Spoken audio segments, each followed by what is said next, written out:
டியா டோஃபுவுடன் kids ஹட்டை பார்த்து மகிழுங்கள்.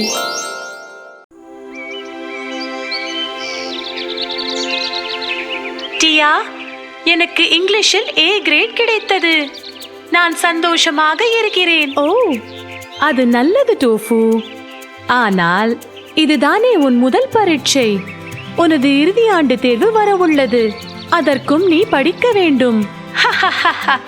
டியா, இதில் A கிரேட் வாங்கிவிட்டேன்.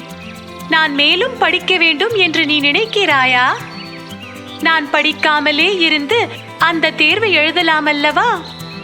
டோஃபு, உன்னை பற்றியும் உன் சாதனைகளை பற்றியும் பேசுவது நல்லதல்ல. ஒருவன் எப்போதும் அடக்கமாக இருக்க வேண்டும். இல்லாவிட்டால் துன்பம் படுவான். துன்பமா? எப்படி? வா, உனக்கு ஒரு கதை சொல்கிறேன்.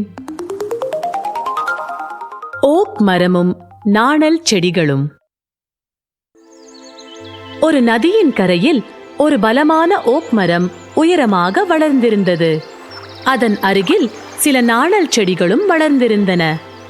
பரந்து வளர்ந்த அந்த ஓக் மரத்திற்கு பரந்த தண்டும் 100க்கு மேலான பலமான கிளைகளும் இருந்தன. ஓக் மரமானது தன்னுடைய பலம் பற்றி வெளிப்படையாகவே கர்வத்தோடு பேசியது. நான் மிகவும் பலம் படைத்தவன். யாராலும் என்னை சாய்க்க முடியாது. யாராலும் என்னை அழிக்க முடியாது.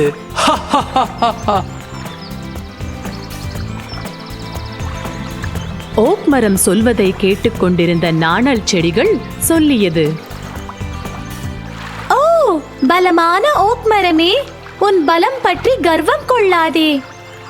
உலகில் அழியாதது ஒன்றுமில்லை. எனவே அடக்கமே சிறந்தது.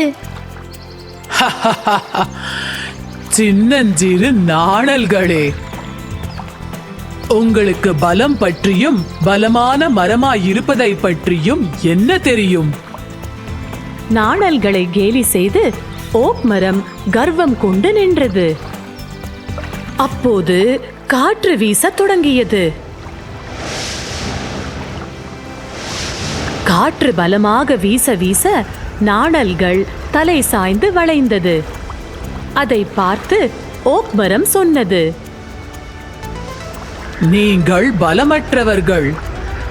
ஒரு சிறு காற்று வீசும் போதே தலை சாய்க்கிறீர்கள். பலமான புயல் வந்தால் எப்படி தாங்குவீர்கள்?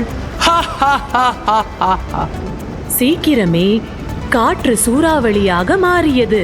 நின்று கொண்டிருந்த ஓக் மரம் தலை சாயாமல் கர்வத்தோடு நாணல்களை பார்த்து சிரித்துக் கொண்டிருந்தது.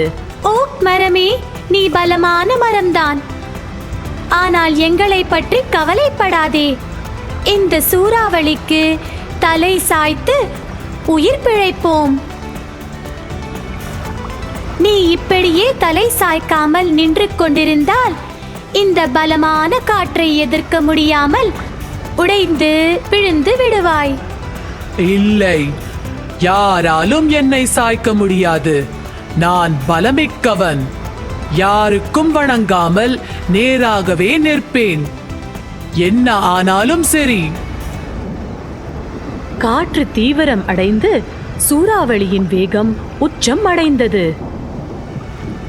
சிறிய நாணல்கள் தங்கள் தலைகளை நன்றாக வளைந்து கொண்டு காற்றோடு காற்றாக வேரோடு விழுந்து விடாமல் ஆடின. ஆனால் ஓக் மரம் நேராக நின்று கொண்டு சூறாவளி காற்றை எதிர்த்து நிற்க முடியாமல் ஆற்றில் உடைந்து விழுந்தது. ஆ, இல்லை, இது நடக்க முடியாது.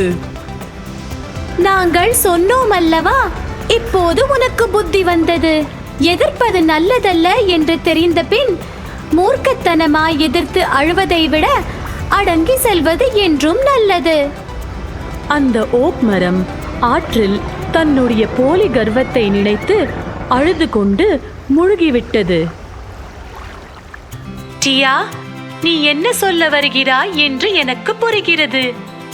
எனது பெருமை பற்றி நினைத்துக் கொண்டு முட்டாள் மாதிரி நடக்காமல் கடினமாக படிப்பேன்.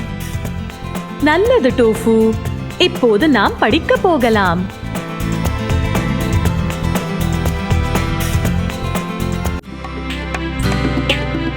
உங்களுக்கு பிடித்தமான ரைம்ஸ், கதைகள் மற்றும் பலவற்றிற்கும் கிட்சட்டில் சேருங்கள்.